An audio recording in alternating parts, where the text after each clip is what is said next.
திருநீறு பூசி ருத்ராட்சம் அணிந்து காட்சி தரும் திருக்கண்ணங்குடி தாமோதர நாராயண பெருமாள்.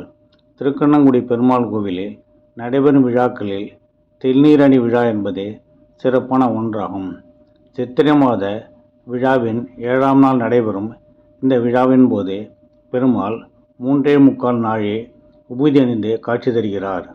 உபரி சர்வஸ் என்ற மன்னனுக்காக இந்த விழா நடைபெறுகிறது. உபரி சர்வஸ் சிறந்த சிவபக்தன்.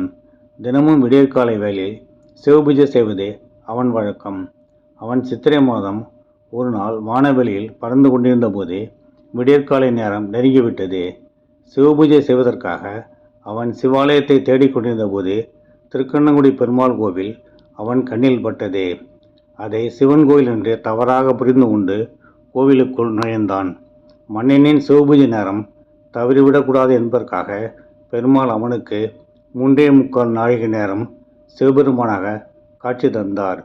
உபரி சர்வசுக்கு திருநீர் அணிந்து சிவலிங்கமாக காட்சி கொடுத்த நிகழ்ச்சியை தான் திருநீர் அணி விழாவாக கொண்டாடுகிறார்கள்.